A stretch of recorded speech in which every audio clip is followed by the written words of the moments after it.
পরম করুণাময় অসীম দয়ালু আল্লাহর নামে শুরু করছি। আজ আলোচনার মুখ্য বিষয় হচ্ছে নফস। আল্লাহ পাক রব্বুল আলামিন পবিত্র কুরআনে 250 বারের বেশি নফস সম্পর্কে উল্লেখ করেছেন। এছাড়া সূরা ফাতিহা থেকে সূরা নাস পর্যন্ত আল্লাহ পাক রব্বুল আলামিন নফসকে পবিত্র ও পরিতৃপ্ত করার কথা বলেছে। হযরত মুহাম্মদ সাল্লাল্লাহু আলাইহি ওয়াসাল্লাম বলেছেন, মান আরাফা নফসাহু ফাকাদ আরাফা রব্বাহু।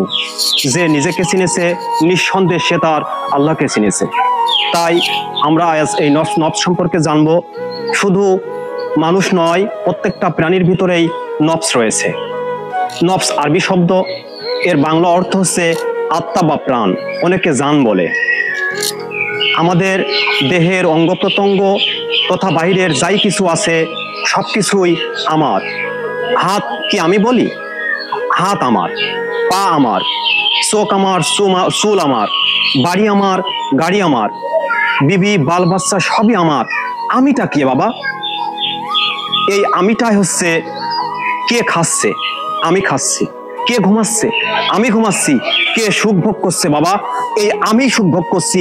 এই আমিটাই হচ্ছে নফস তথা প্রাণ। তাই আমরা অনেকেই অনেক সময় এই ভুল ভ্রান্তির ভিতরে পড়ে নফস সম্পর্কে আমরা আলোচনা করতে পারি না, বা কোনো আলেমদের কাছ থেকে পূর্ণ তথ্য জানতে পারি না। পবিত্র কুরআনে রব্বুল আলামিন সূরা আল ইমরানের 185 নম্বর আয়াতে উল্লেখ করেছে, কুল্লু নাফসিন যায়কাতুল মাউত। প্রত্যেকটি নফস তার মৃত্যুর স্বাদ গ্রহণ করবে। লক্ষ্য করিন, মৃত্যুর স্বাদ গ্রহণ করবে কিন্তু মারা যাবে না। তাই এই নফস সম্পর্কে আমাদের জানা আবশ্যক। একটা অত্যন্ত বৃহত্তর একটা বিষয়, সংক্ষেপে বলা যায় না। এর পরিচয়টা আমি যতটুকু পারলাম ততটুকুই দিলাম। যেহেতু কুরআনে আল্লাহ পাক নফসের পরিতৃপ্ত এবং পরিশুদ্ধ করার কথা বলেছে, অবশ্যই এই নফস সম্পর্কে আমি পুনরায় আবার আপনাদের মাঝে এভাবেই আলোচনা করব। ধন্যবাদ সবাইকে। পাশে থাকুন, সত্য জানুন।